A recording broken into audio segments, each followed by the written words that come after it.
evening, everyone.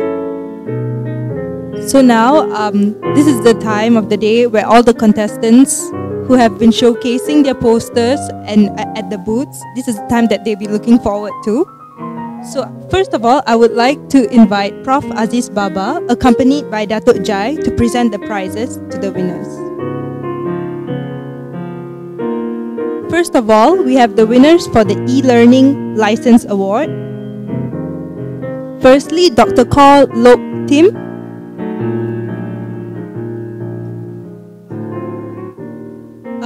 Prof. Aziz Baba.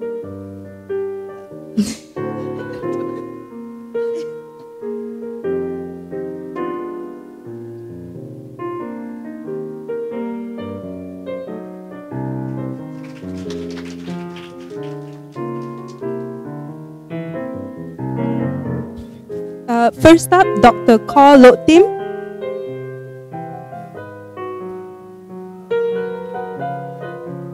Next, Dr. Cheong Siu Lee.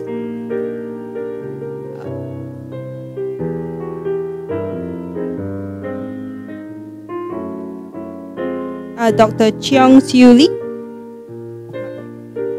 Next, Dr. Sivaram Nalamolu. Alright.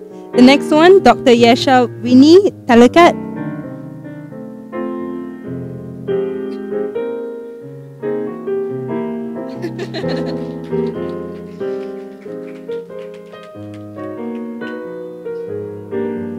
Next up, Dr. Cheng Mei Lee.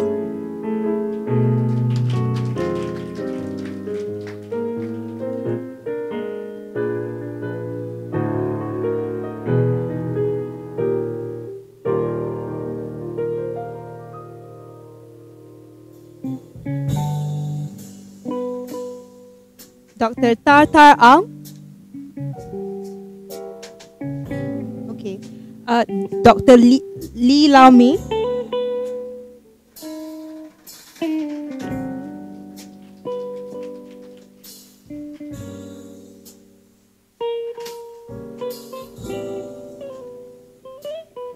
My apologies. Dr. Lo Mei Lee.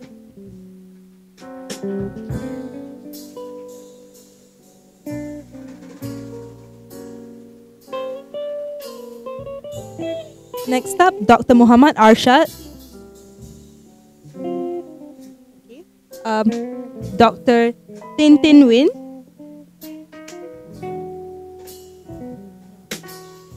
Miss Kashelia Tiruchalvam.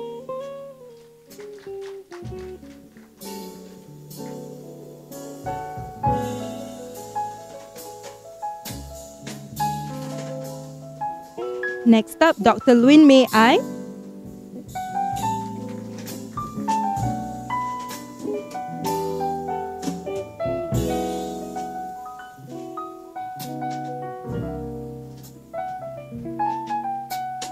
Dr. Lydia Lee Zeteng.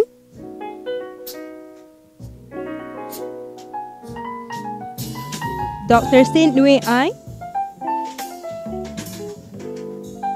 And finally, Prof. James Edward Walsh.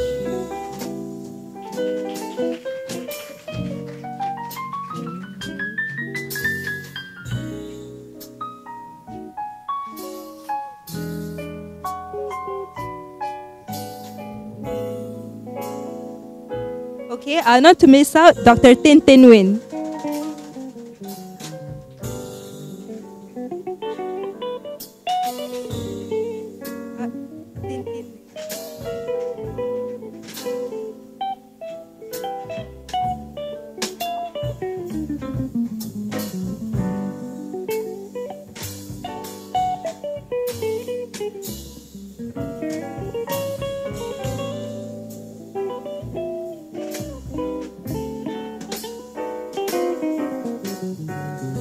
Alright, the next award is the Best Learning Innovations Showcase Award. So we'll start with the third place first. The IMMS, an Aid to Learning Anatomy Anytime, Anywhere by Dr. Nilesh Kumar Mitra.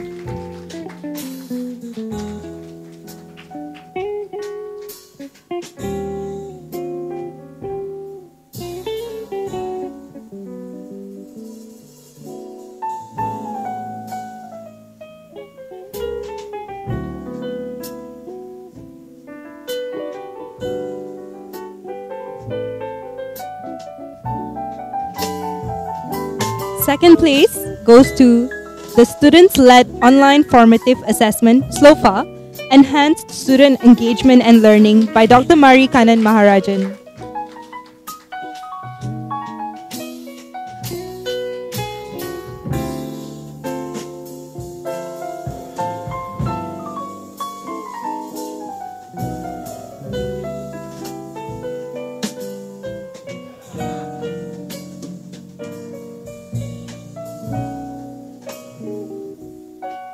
And for the first place, it goes to Increasing Well-Being and Reducing Depression, Anxiety and Stress in Medical Students by Mr. Alexius Cheng.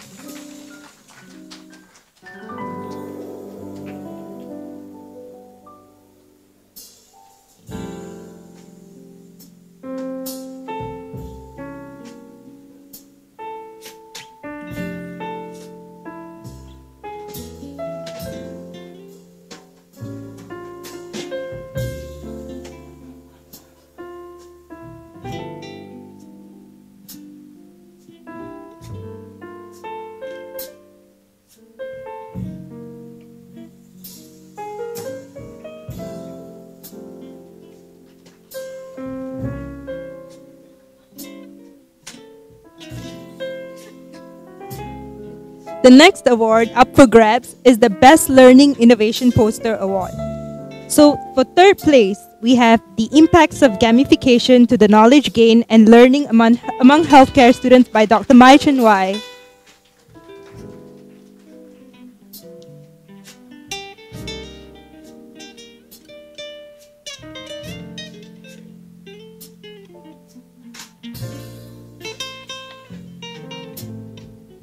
Second place, we have Increasing Well-Being and Reducing Depression, Anxiety and Stress in Medical Students by Mr. Alexius Cheng.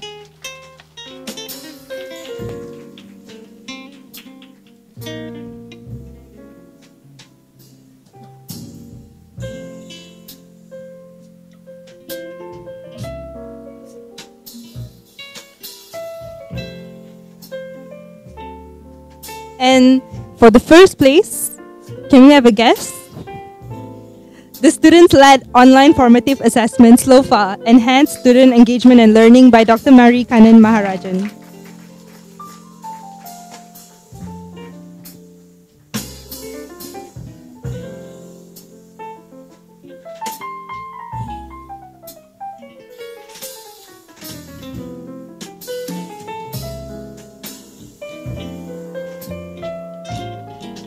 Thank you, Prof. Aziz Baba, for presenting the gift to the winners.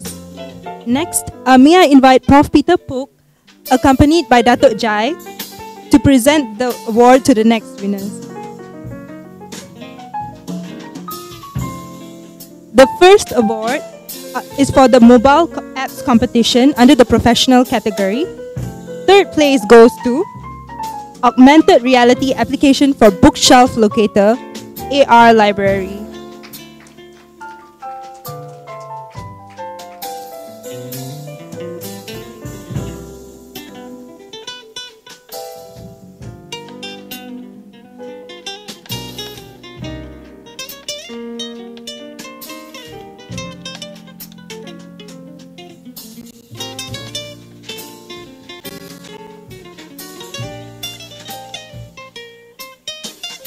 Second place goes to our very own IMU library.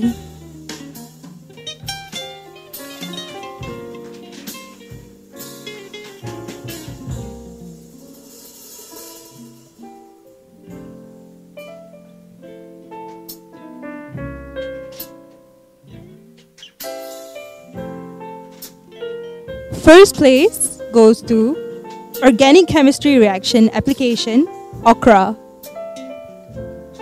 May I have a representative?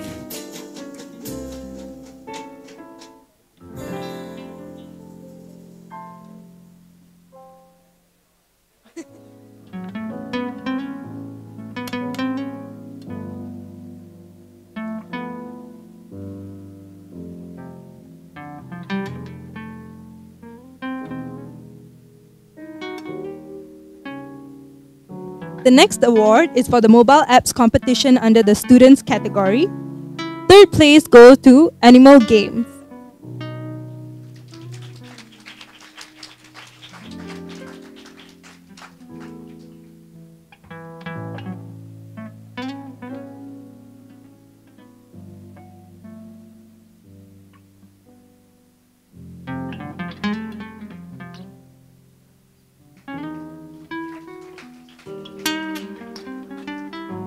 Second place goes to Move It.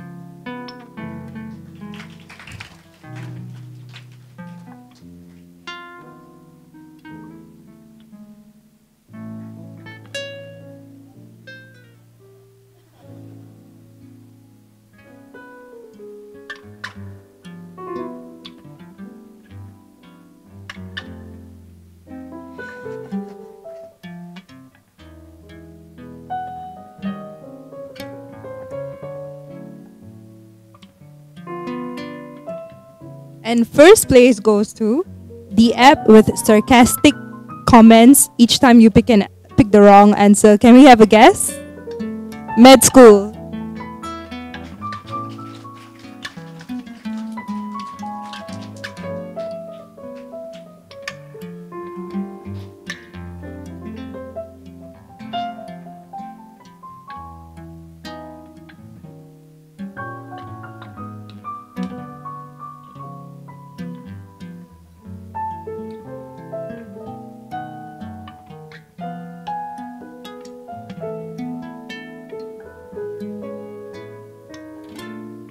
Okay, the next award is the video competition.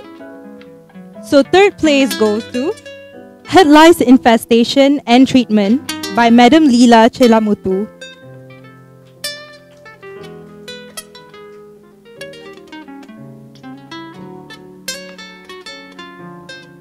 Madam Leela will be represented by her students, Miss Brenda and Miss Shiva Shankari.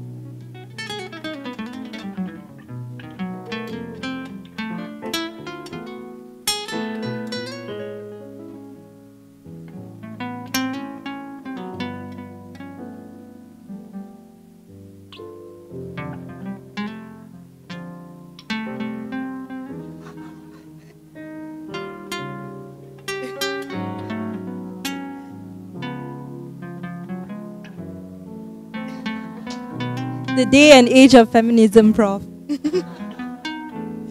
Second place goes to another figure of feminism, Prof. Kwa Soo Kim, for her video, Dangerous Sexual Liaison.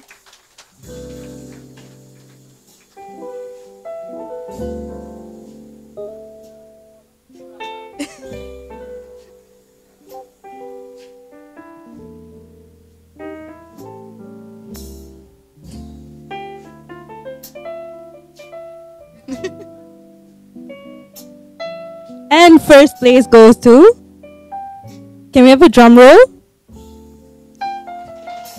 Public Awareness on Food Toxicology by Dr. Mai Chun Wai.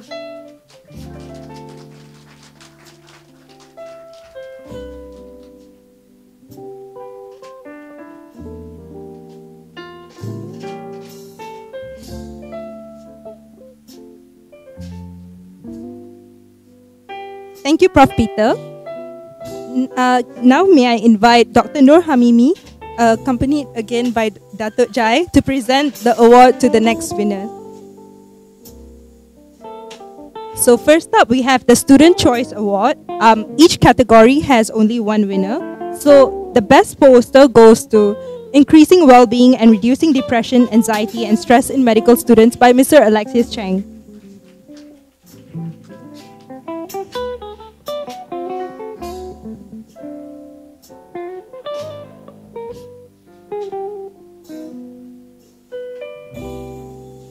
The next award is for Best Showcase. Road Safety is a State of Mind by Prof. Ong Kok Hai and Dr. Anil Philip Kunath.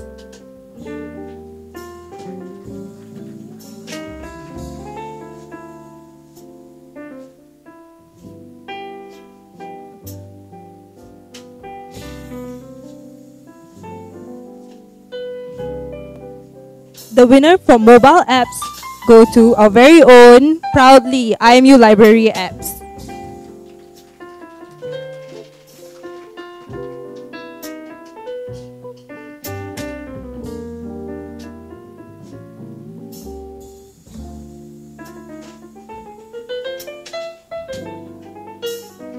And the best video, once again, is taken by Dr. Mai Chun Wai for his video, Public Awareness on Food Toxicology.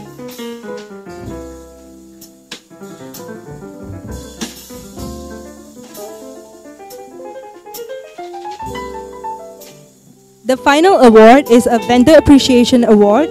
So we have two vendors we would like to thank. First of all, eLearning Minds.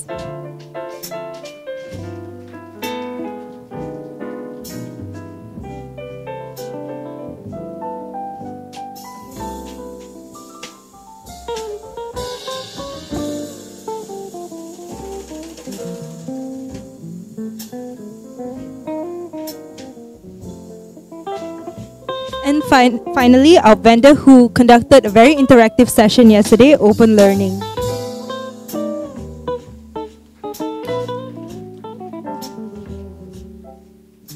May I have a representative for Open Learning?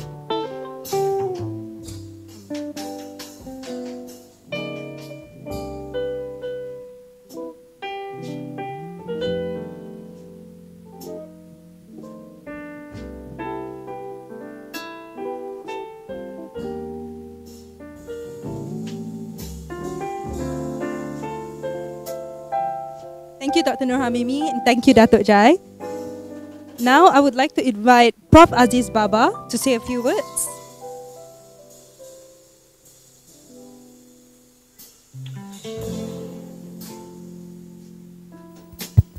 Thank you very much, Prof. Peter Pook, our DVC for Academic, Prof. Datuk Jai, our Director for Learning Resources,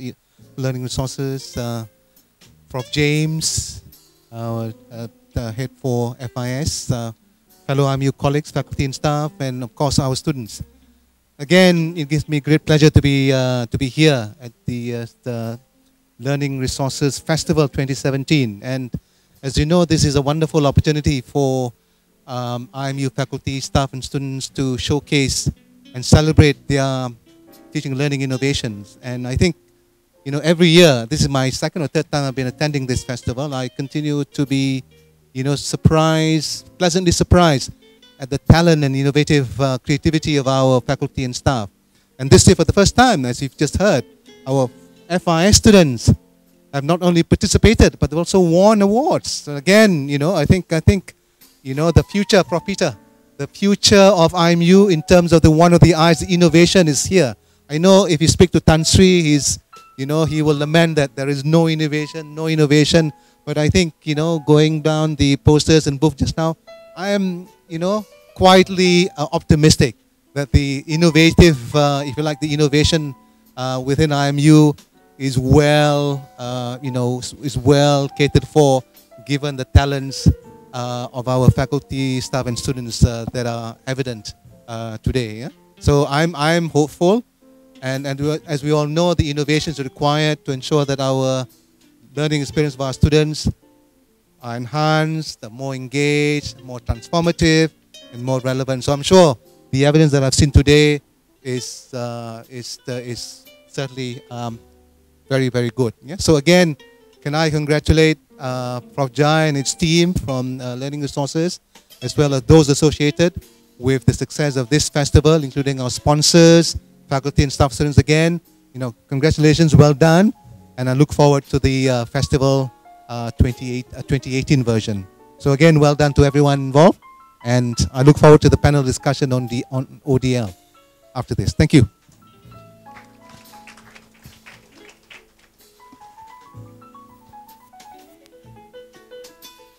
Thank you, Prof. Aziz.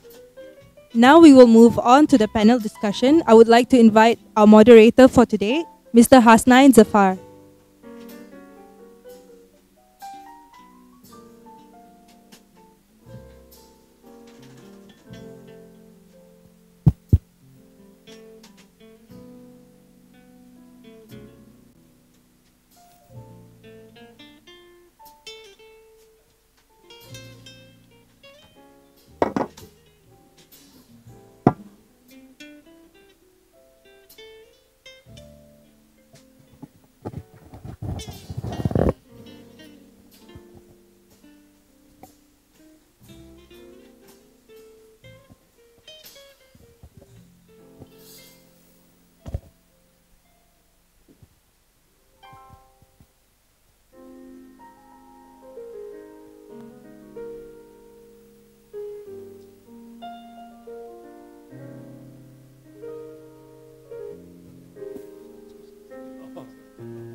Okay.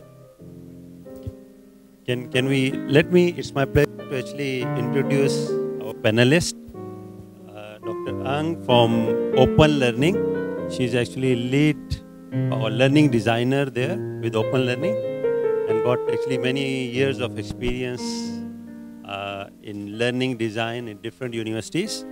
She was in Multimedia University, right, and then in several other universities. And our second panelist is Dr. Noor Khamimi, Deputy Director of GOAL. GOAL stands for what?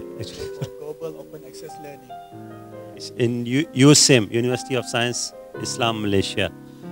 So I would actually like to thank for their contribution to Learning Resources Festival. So could you actually just brief what is ODL? Yeah, you can start from Dr.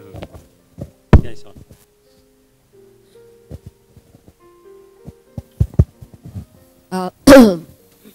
Okay, hello everyone. Okay, not much.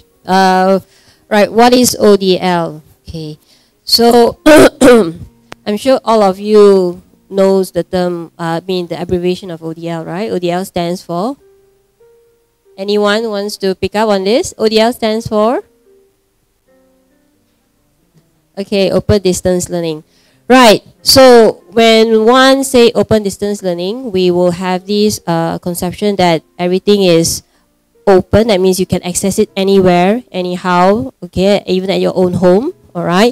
Distance is obviously meaning that it's outside of your learning area. That means outside of school, okay, outside from universities, okay? So even like you are from in Malaysia, and you, let's say you took a holiday in Singapore, okay, that is open distance learning. So you're learning in your hotel in Singapore, for example, okay? So, so meaning to say that, all right, you can access to knowledge, okay, as freely as in your own convenience, right? So that is ODL, okay? So anything else? Okay, Assalamualaikum and hello. Okay, for me, the term ODL, let me share with you my experience. 2015, me and my team, we visited New Delhi because we would like to have some kind of MOA with the SEMCA. SEMCA is a Center of Media Center in New Delhi under the Commonwealth of Learning, COL, in Canada. So, when we visited SEMCA, we have the time to visit NIOS, National Open Schooling of India. Let me share with you, using the NIOS, students who are in primary school, Standard 1, Standard 2, Standard 3. But in India, because of the certain district of custom, after Standard 3, female student, they intended to leave the school because of the custom. They get married or they need to work because they need to find money for the family. So students who are coming from the rural areas, they leave schools, they get married, they have families, but after 20 years, 25 years, 30 years, okay, they become adult learners, they want to continue their formal education. So I guess in Malaysia, there is no room for that. But in India, let's say you are 39 years old, 40 years old. So you just go to the regional center in Goa, they have in Agra, in Delhi, in Mumbai, and I don't remember, Calcutta. You just go with the standard 3 or which standard you were in. You send your certificates so you can continue standard 4, standard 5. Okay? So this is my kind of ODL. Right? And the exam, so you just go to region center. You don't need to go to the Delhi. You just go to the region center, get the module, and get the cassette. They don't have internet. Get the cassette or CD, come back to their village, and the most fourth industrial revolution in their kampong or their village is just radio. They don't have internet, they don't have iPad, they don't have tablets, they only have radio. So radio is the only immersive technology that they have in kampung. So when I take a look at the module, whenever you don't understand section A, section B, and when you want to ask the question, the module already has the answer. So it's like a teacher was embedded in that module. So, but now in ODA module, Maktab Adabi, we have correspondence, we have PJJ USM. I think there's a lack of that. So they still need face-to-face. But if the ODA module is good enough, so it can have some kind of a good teacher embedded in there. So for me, ODL is where you can get the education everywhere, anywhere, and you can now learn from anyone. Thank you, Dr. Sanai. Yeah. Okay. Now, let me ask you a challenging question, right? In your keynote, you actually were mentioning Uber University, right? And one of the audience actually asked a question like how private universities can survive, because your model was almost free, no, or comparatively very, very cheap, right? So how actually private universities could survive this wave? So could you share with us your experience? So for me, as a private university like IMU, Sunway, we have tailors. You can move more freely rather than being in the IPTAs, because you are not, some kind of prisoned by the certain bodies in the MQA. You have to comply, but not 100%. Like if we are IPTA, we need to find, the rat hole in order for us to survive. But in public university, I think you can work very freely. Using MOOC, okay, using MOOC, you can start. Now in MQA, we have CTM, credit transfer. You have credit transfer right now. So if you, let's say IMU with the USU, University Sumatera Barat, if you want to make credit transfer, you don't need to send IMU student to there anymore. You can be here. A lecture in USU can be broadcast using Skype, using WizIQ.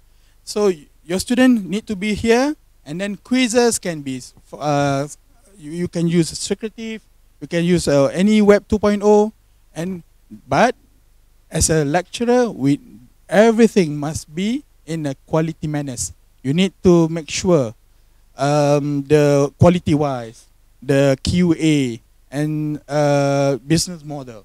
So I think it has this one has to be done, and private university has more opportunities. You can work, you can start work from now, and you can move freely more than IPTI. So why bother? Because this morning I said, if you want to buat kedai roti, you want to bake a cake, you want to have a bakery shop, do you need degree? Do you need degree? Now, one case in NST, New Straits Time, one lady, she got 6,000 ringgit per month doing the braces, orthodontic. I don't know what orthodontic braces, 6,000 per month without even having a degree in dentistry. The private hospital in his apartment, her apartment, have been jalan for 3 months already. After one customer got stuck with the braces, and then she reported to the police. When we asked the lady, hey, you have degree in dentistry? Actually not. So how do you do the orthodontic? From YouTube. See? Somehow, with the 3D printing, we can make gun and Glock. Learning from YouTube. Do we need a degree right now? I'm talking about, okay, no offense. I don't say because I'm working in university anyway. But in order for us, so I don't know whether I'm answering the question, but how do private university survive? I still think it can survive. make university relevant again. Thank you. Dr. Ang, do you have anything to say on this? I'm not a businesswoman. Okay, I'm not the CEO of a company, right? But based on my experience, okay, the education sector is not a profitable kind of business if you're looking at it, right? A lot of companies think that, oh, education, a lot of students, you know, and all these international universities coming in, so they think that, oh, there's a lot of money, so they have all these, they privatize it, and then they had some management thing going on, and then they found out, okay, this is not profiting, right? But I could say that, you know, education, all right, the profit is not as what the businessman looks at it, okay? But it's a sustainable kind of business, right? So that is what I can say in terms of all this, in regards to whatever that's going on right now, okay? Okay, if audience have any question, they can ask. Yes.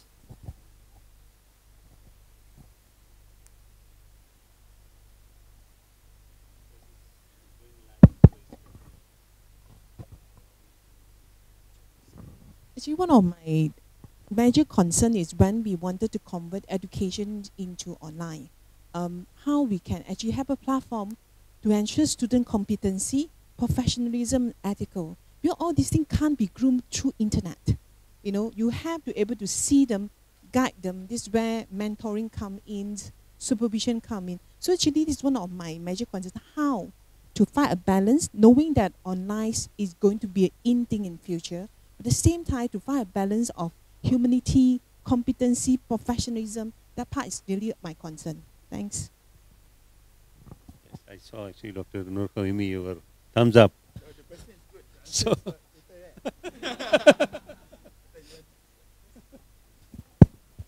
You're looking at the soft skills, right? I would say the survival skills. We train psychologists. So professionalism are super duper important for us. How to monitor that, how to ensure they have that through online, or how to find the balance for that. Okay. Now, there is no correct answer for this. Okay. What is very much needed will be proper planning. That goes without saying. All right. And constant monitoring. Because professionalism and what you have listed out just now, you know, it can be done online, but it's not it's a, I would say, a challenging task to do. It can be done, but it's not easy. All right. For example, like if you're doing, for me, because I'm training teachers, okay. So what we did is we'll ask the student to videotape themselves. So there's like, they have to go for teaching practicum. So they will videotape 2 videos, all right, of themselves, and they submit it to us. That's one way of monitoring. Another way we could do monitoring would be ask them to write a reflection every week, what they have done. And from there, we'll see that, okay, how much have you contributed to the company? How much have you, worked in that management, right? So, but all these need to be planned, because like writing a report, okay, in comparison with writing a reflection, how much are you going to look at it in terms of the content of professionalism? So all these need to be looked at, and also in terms of also assessing it. How are you going to moderate it? How are you going to evaluate it? What kind of rubrics will you be using in order for them that, you know, it can be done online as well as offline? Because I know that, you know, some of us, we cannot go to that place and monitor them all the time because we have lack of manpower, right? So, and we need to have all the evaluators on the same page. So how do we do that? All right, even in offline version, okay, even for different evaluators, we have different kind of opinion. So all these things needs to be ironed out in order to get the right kind of professionalism that can be achieved online, right? So that's my feedback. Okay, right. I don't believe in 100% online learning. I don't believe in 100%, because in Aussie and New Zealand, they have been proved that 100% online learning won't work. Perhaps his grandfather in front of computer, his grandmother not the student. So if you start from 0 to 29%, okay, of using technology, consider of face-to-face. From 30% to 69%, consider of blended learning. So from 80% to 100% online, we are talking about online learning. So for me, I believe in blended learning. So when medical lecturers in USIM, they said, medical, we cannot be blended. We can't use blended learning. So I have proved them wrong. We have seen NUS, the Duke in Singapore, they have been using lectureless class. You can find YouTube, Duke NUS, Nanyang University, lectureless class. So they just use the timer, but students excel.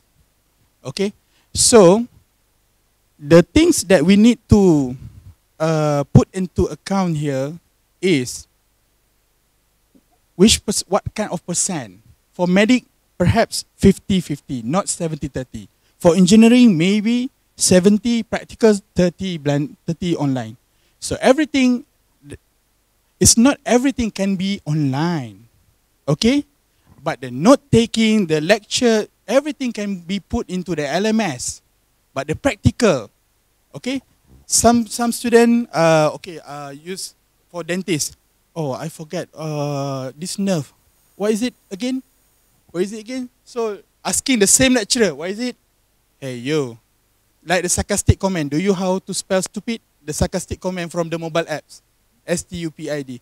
So this kind of notes can be put into LMS. But the professionalism, but the soft skill must be taught.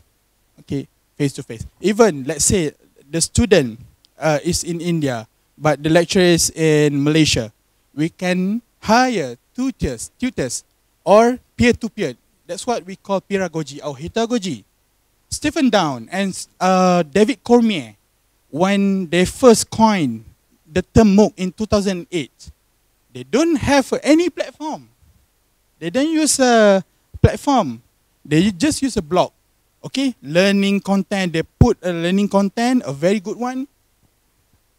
After 2 weeks, they were mesmerized and amazed that the student is, wow, 16,000. They don't invite students to come in. Students come because the learning content was so good.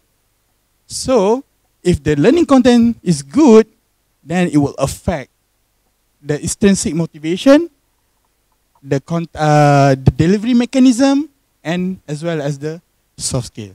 So that was my take. Thank you very much. Yeah. Just to conclude, what Prof.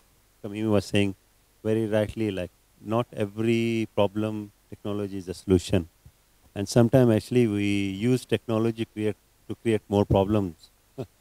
Like we no need to use technology for sake of using it.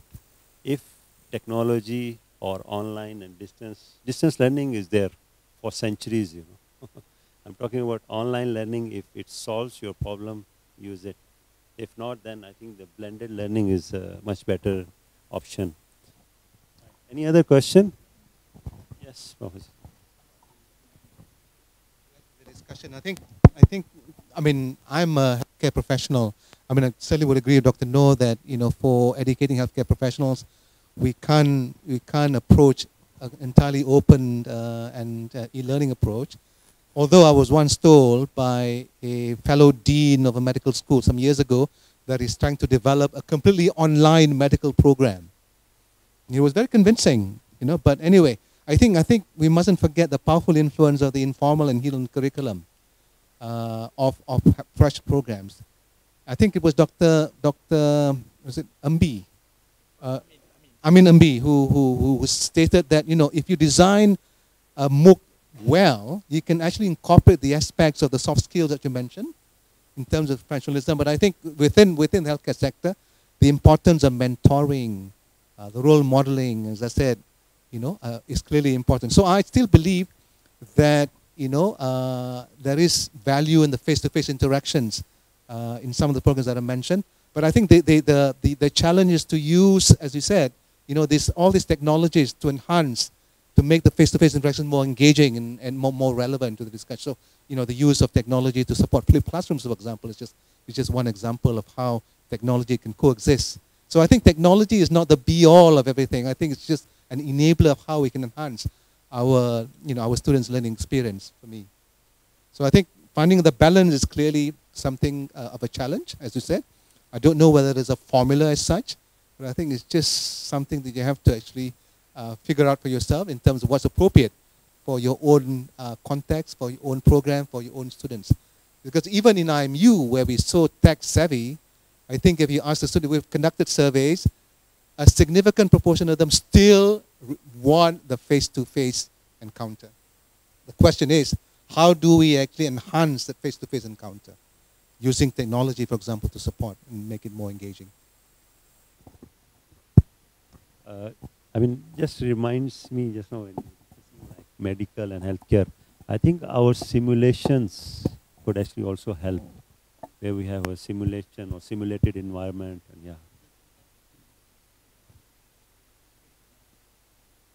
Now I think you mentioned word engagement, right? Just now, like how we could actually engage our students when even during face-to-face, we know, I don't know how many of you here present, mentally, physically, most of us are actually using devices and gadgets. So how, when it's in a distance and online environment, so could you share, actually, Dr. Ang, can you share us techniques or methods to engage audience? Students, right? Okay, there are a variety of techniques. If you just Google, you can get, right? But I'm not going to ask you to Google. It's not right. Anyway, how do I engage my students is I become one of them. I sing to their wavelength. I see what they like to do. I'll take what they like to do and put in my classroom. That's what I did. My students, okay, I've been teaching quite a variety of institutions, private and also non-private institution, well, and public and private sectors. So I find out that when I say that, I'm saying all students, cutting all faculties, all right? Because I also taught social sciences students and also technical students and those like business and engineering and IT. All right. The thing is, okay, students, I know they say that, oh, I want to see you face to face, all right? Because that's what I'm used to since standard 1 till Form 5 and Form 6, all right? So when I come in, okay, I tell them, no, I'm very busy because being a lecturer in academia, I have things to do, okay? I have to mark papers, go for conference, okay? I have meetings to go for. I can't always be there for you like your secondary school teacher, okay?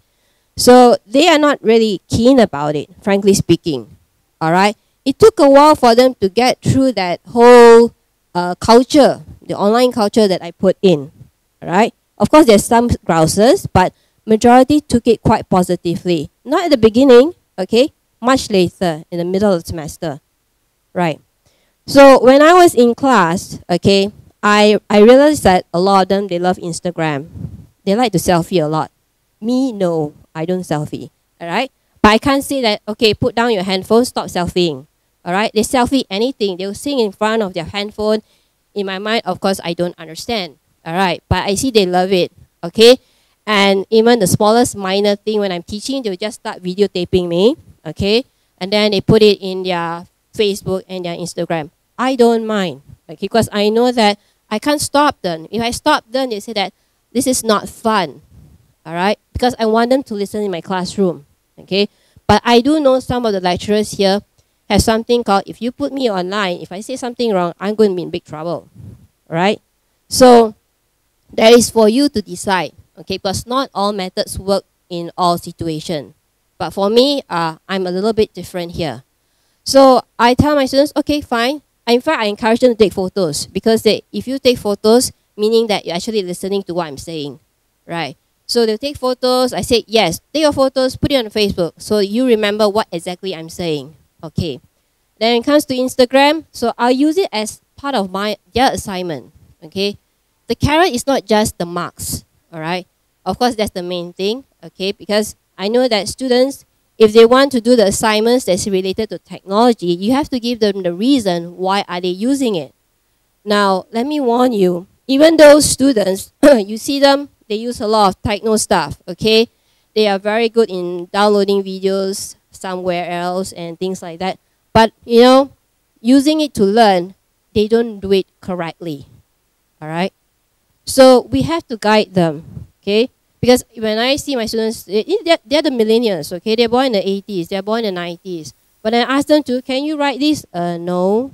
Do you know how to blog? I've read, but I have no idea how to do it. So you have this kind of comments, okay?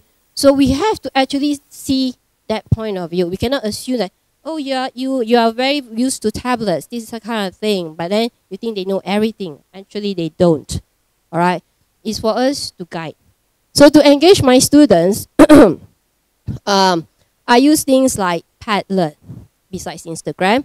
I use Facebook as their e-portfolio because I know they use Facebook a lot. Okay, so I say, okay, I'm going to set assignment. You create an e-portfolio using Facebook. Of course, the content, I did tell them what exactly am I monitoring, what exactly am I actually evaluating. Okay, and I tell them why am I doing this? How is this important for your profession? Because I said, fine, you want to play, but let me remind you, at the end of the day, when you get out to work, okay, company is going to look at your Facebook. And that's the first thing they're going to judge you, okay? Not by the clothes that you wear, but the things that you put online, paper trails, right? So I'm always warning them. I know that this is actually an example of digital literacy. I know digital literacy is not something that we are forced to do. But as an academia, okay, I felt it's my obligation and my responsibility to tell the student what to do and guide them, even though it's actually not part of my job scope at all, right? So another thing is, besides going to their wavelength, okay, I do know that before I was in open learning, in other universities, I was using Moodle a lot, all right? So since, yeah, a lot. So anyway, now Moodle is different from Facebook. So how are you going to engage students in Moodle? Because Moodle, frankly speaking, is very plain, correct? All right, aesthetically, very unattractive.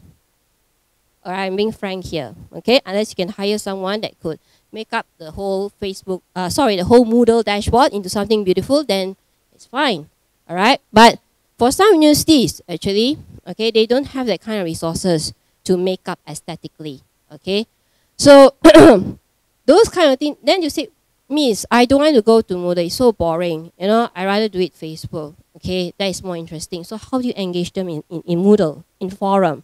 Okay, I use Moodle a lot. So I make sure what I do is, this is like no choice. I'm a little bit of disciplinarian here. So I say that you have to go to the Moodle, okay?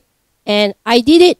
At first, I don't let them go out of my site here. So I make sure they reply during classroom session, okay, in the beginning. Because I know that I had experience, I let them go out. Then when they came back, have you done it? No. I did check, because Moodle you can actually check. None of them go in. None of them reply. So it kind of pisses me off because I'm a lecturer. So I feel like you need to reply because it helps in your assignment. It helps in your exam. So constant nagging will not work in these people's brain. All right. So what I did is, okay, I have my 3 hours of class. So I say that, okay, right, I'm going to talk for 1 hour and a half. And the other 1.5 hours, you sit down and then reply in a forum. They were groans because they had to carry their laptops, okay? I said that you are very born lucky. Your mother and father fetched you to universities, okay? Last time I had to walk, all right? So I told them they had to bring their laptops. Even their smartphone doesn't work, sorry to say, all right? Their smartphone, when I see someone a smartphone answering in a Moodle platform, I say that you're going to, you know, this is not going to work. I told them straight to their face, this is not going to work, all right? So I said, bring your tablet. If your laptop is so heavy, bring your tablet. Because I do a background check on my students. I know some of them are not well off. They cannot afford. When I saw their laptops, right, they're very old. Okay, seriously very old. And I look at the what do you call that? what was that thing? What Windows operating system are they using? It was very old too. All right, they cannot afford the new one. And even their Windows, Microsoft software, they have to get the free version. Okay, so that means it's not Microsoft Office lah. Okay, it's something else. All right, so these are really, students with financial problems here. They don't have this kind of access. But I've seen extreme students who have iPad, iPhone, iPod, bringing right in front of me, iMac, sorry, laptop Air, Mac Air, yeah. I'm not that rich, so I don't have Mac Air. So she brought a Mac Air. I said, wow, where did you get that? My father bought it for me. Okay, for what? Birthday present. Wow, okay, anyway. So, students with problems, okay, how do I solve it? Because, engagement is one thing, but if they don't have the tools to engage, they are not going to be engaged. They will say like, oh, my friends have the tools, I don't have, how are you going to engage me?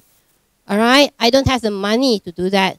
So we have to scale down, okay, on what can your students afford. Go down to the basics. So the tools, when I introduce them to the engage, is always, it can be used even to the most, worst kind of laptop that they have. All right, so it's very important to us. I do ask, do you have a laptop? Do you have access to internet? Okay, if you are in the, how do you call that, you're staying in a residential college. Does your residential college have internet? How good is it? Which floor are you staying? Okay, does that floor have internet? All right, yes, I ask these questions. Okay, because I want to make sure engagement, they really can get it. All right, so once you are clear with that, okay, and you have solution for that, then you can start implementing what kind of tools you can use. Okay, so that is actually very crucial.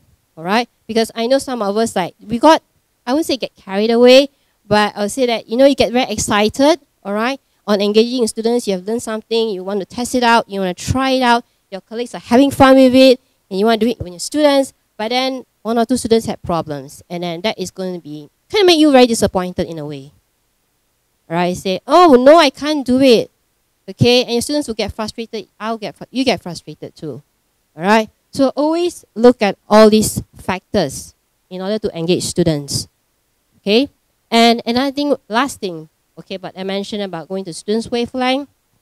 All right, try to, if you want to use their lingo, okay, in using the tools, use it, all right? But I don't mean by using their lingo means you shortcut all the short forms, okay? Because I know students in that generation, they really cut short all their short forms, all right? So reading can become RD. I don't know. They are very creative, but I think they're merely, I can't say the word because you're on live, right? So I didn't know we are on live. So, so the thing is, right, you can use the students' lingo, okay? They don't sleep at night, okay? They sleep like 3 o'clock in the morning, 4 o'clock morning. They play computer games a lot. So tap that, okay? Talk to them that way, all right?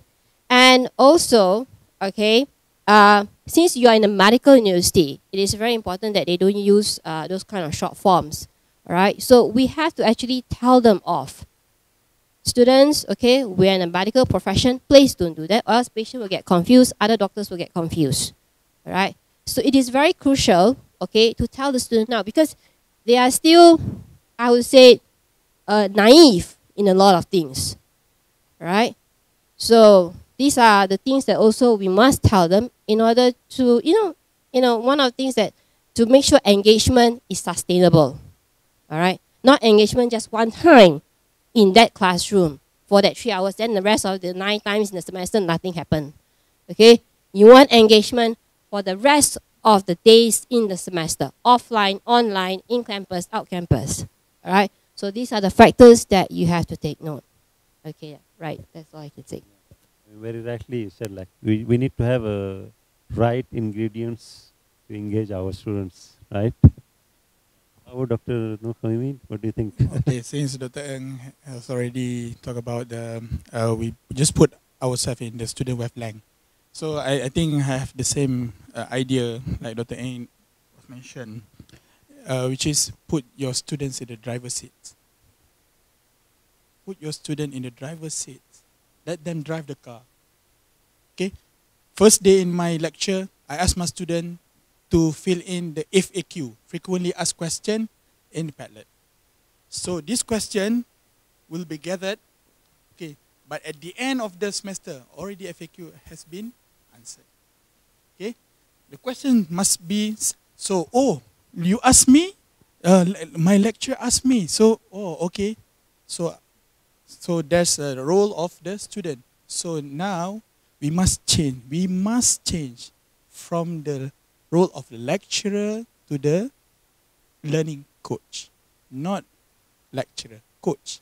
So the FAQ coming from the student, let them solve the problem. Let them, in PBL, let them be the problem finders. And let them be the problem solvers. We just coach and mentoring. Okay? And I do feel that gamification plays a good role, not a game-based learning. Okay, I must make myself clear. Not game-based learning, but gamification. Means we put the game element in a non-game situation. In my class, let's say we have 4 whiteboards. 1, 2, 3, 4. In 5 minutes, okay, question 1, question 2, question 3, question 4. Read. Okay? 5 minutes, okay. So, okay. So, they are forced to be engaged. In order for them to answer that question, they need to study first. Or else, they will be blamed by the team members. Right? And the instruction does not come from the lecturers, from them. After 5 minutes, okay, 3, 2, 1, print, change. 1 to 2, 2 to 3, 3 to 4. So we have the gamification elements there. We have challenge, we have reward, we have levels, and we go step by step. Not just open. You can answer every question that you want. So people, oh, everything. But if you instruct, okay, first question number 1, and then after 5 minutes question, so student, oh, okay, I like this one, and then the reward. It doesn't have to be monetary reward. A Kit Kat, badges, okay, and the badges, they will selfie with the badges. See, I get 1 badges from Dr. Hamimi today. It means a lot, man, to the student. And that's all for me, for engagement. Yes. Just now you mentioned about content, right? Like content also plays key role in engaging them. But I noticed, like, when we ask our faculty members that use already existing contents, they feel a bit, why? Am I not up to the mark or what? So what do you think about OER playing role in online and distance learning? Okay, for me, OER. Some of lecturers feel, oh, another one, another project. Okay, revamp the new wheel, reinvent the new wheels. Actually, no. Okay, OER, actually, if we must play smart in producing OER. Let's say in IMU, you have one subject called, let's say, microorganism. Okay, so you can work together with 5 universities teaching the same subject, right? So we can use an online meeting with IQ or Skype. Okay, we have 10 chapters here. Let's say Malaysia, we do 2 chapters, Malaysian flavor, all right? So another 2 chapters from Australian flavor. So do you need to do OER for every chapters? No, only 2. Okay, work together. So why do you have to 10 OERs there, 10 OERs here? Repetition. Why don't you work cooperatively? With you have so many MOU with the university in the world. Okay, teaching the same subject. So we just improve our learning contents, and it doesn't have to be every time you make a new course, you need to build more new videos. Okay, I think in YouTube, in university, in MOOC, they have so many good quality HD videos. Okay, and most of them are in OER, Creative Commons, CC BY SA license. So you just put the credit to them, or CC BY. I think we can use it. So not necessarily every course must have a new videos, new PDF, new learning content, right? So, but nobody tells them to do it. So you just do video. The instruction from the sky is do videos.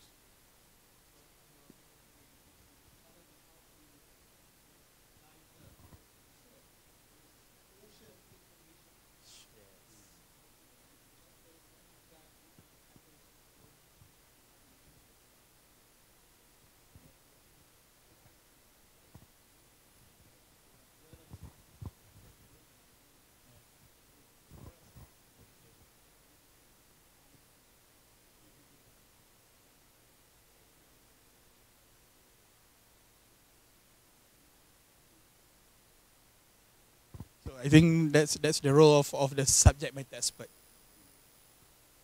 The role of subject matter expert.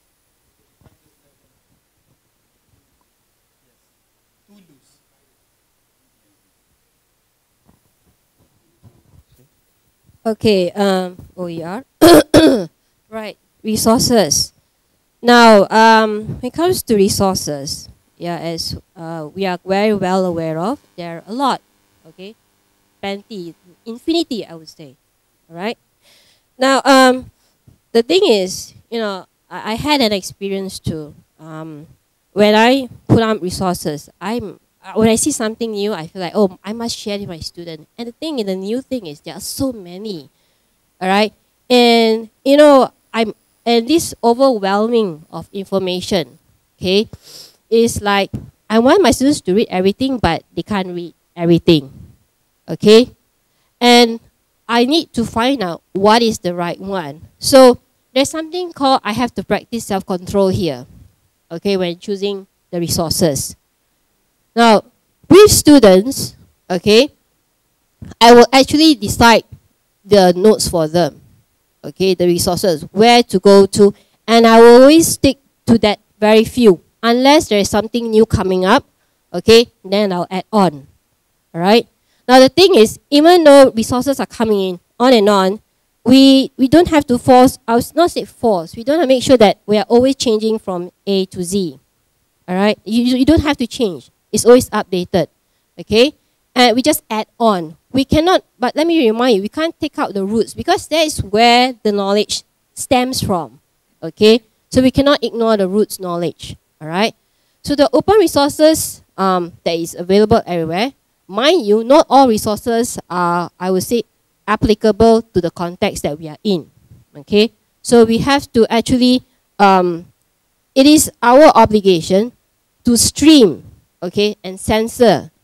I have to use the word censor here because there's some information that I read is not applicable. And in fact, in terms of the context, it's not relevant either. Even though, let's say, it's medical, but perhaps, it doesn't work in Malaysia, all right? It only works in that country, okay? So it is our responsibility to look into it. And when you were asking that question, why is it an issue here? Is it because too much work, or? No, they thought like their own content is sufficient. That's the content available. All right, so they felt that their content was sufficient, so I don't need to add on anymore. And I felt like they are spending a lot of time, as you people also were saying, like recreating the same thing. All right, recreating the same thing. Was it because, but I'm sure, these are subject matter experts, and they are well aware, how much content they want to share with their students and how relevant should the content be shared with the students. So I believe that maybe they could be guided in a way, in the sense that, okay, when we say that new content coming in, you don't have to change everything. All right, I guess it has to be very clear in terms of how the management execute the instructions, all right, in terms of these resources.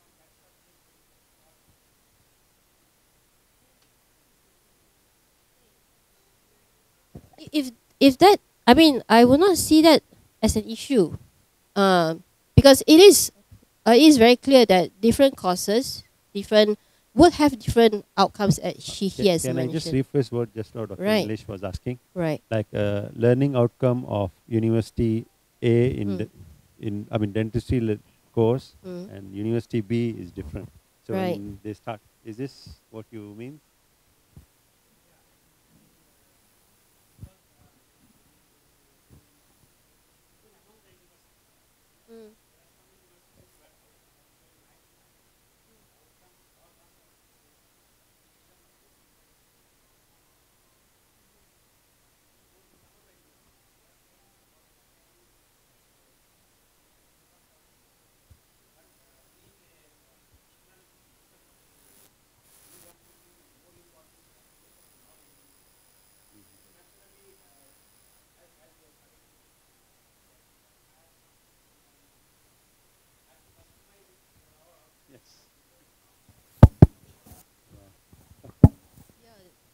What he mentioned is correct. So we definitely have to customize it. Yep. But I think, okay, let's say in IMU, we have 5 classes. Lecture 1, 8 to 10 o'clock. And then 11 to 1, you give same lecture. And then 2 to 5, 2 to 4, same lecture to the third class. And then 8 to 10, another lecturer, same content. But if we're using online, and then you feel tiring, only one, but times 5. Okay, if the same subject, different student, four groups, now you are giving the same lecturer, same subject. No. Okay, let's say the same program, same LO, same course outline, same student, different groups. But now you are lecturing the same content. But using OER, only once. You customize, you feel very tired once. But it can be multiplying effect to the 5 classes. How about that? So you want to get tired one time only or 5 times? But now, the good practice haven't been shared. So learning resources like this. So this is the time for us. For success of the good practice must be shared. So when the layman and the lecturers, this can be done because it has been done somewhere in IMU, to say. So maybe a lot of lecturers have been practiced this one, but haven't been shared. Enough.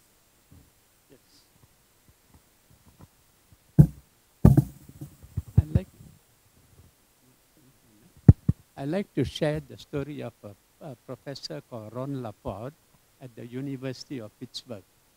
He said every once a year he gives lectures on epidemiology for the students in Pittsburgh, and then next batch the following year he gives again the same set of lectures, and he says he puts a great epidemiology. He says boring subject. So he put a lot of effort into making the lectures very interesting. And after all that effort, he says such a waste that he has to wait one whole year for that content to be reused. So he created something called Supercourse, University of Pittsburgh Supercourse, where he put up all his lectures for anybody in the world to make use of. That means the slides are there. You may only use 1/3 of his slides. You may add your own slides to it. And in his Supercourse, he allowed people who repurpose his lectures when to their own need, to their country need, they can upload their own lectures also to the Supercourse. And he later ended up Nobel Prize winners also joined the Supercourse and put their lectures there. Today, of course, you've got Creative Commons, where people allow you to use their content and repurpose it. And in some instances, you don't even have to give them credit for it. So that is why this whole, discussion about open educational resources, open courseware. Otherwise, you have every university in the world recreating the same anatomy lectures, the same physiology lectures, 80–90% the same, slightly repurposed or simplified, is such a waste of time of academics around the world. So, so I think the open educational resource can be used wisely to the benefit of our students. And now if you, as you said, if you make the students creators or co-creators of their content, now you direct them towards this open educational software, open courseware, and teach them how to make use of the best content that exists. At one time in IMU, we were preparing slides on, anatomy of the shoulder, examination of the shoulder, examination of the spine. But when we went to the internet, we found there are about 50 of similar videos of better quality produced. So we got the clinical skills unit to stop doing that because it was actually waste of a lot of time of our audiovisual team. Thank you.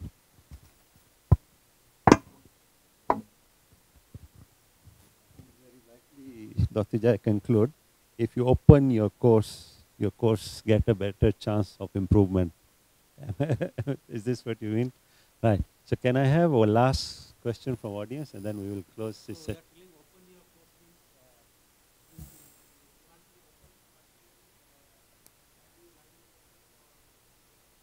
You're that all. Yeah. Up to you actually decide and follow IMU policy.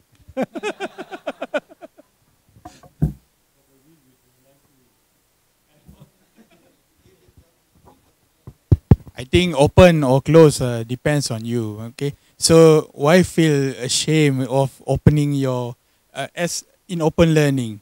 They open the course for everyone, but in order for you to get the certification, then they will charge. So everything welcome, but if you want to get out from this house, then you have to certificate only for credit transfer. So it can be because people enroll in OCW or in MOOC for several reasons.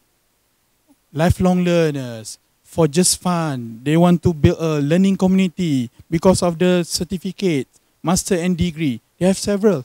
But if we close, that means we just fed our needs of the LMS in IMU just for certification only. I think due to limitation of our time, I have to actually, but it's quite nice. I mean, the way people are discussing. So maybe we take this online. Is it okay? Then we continue this discussion. So maybe I will create on our website a forum. So all are invited. And don't forget, tomorrow we'll be covering a very important topic. Actually, Prof. Aziz already highlighted, like there's a ton of information, how we could actually filter it. So information literacy tomorrow we'll be covering, and we'll be conducting a workshop by our colleague Razman from library. I think he will be touching some techniques, how to actually filter and sort out authentic information and how to use digital resources. And with that, I think I pass to MC.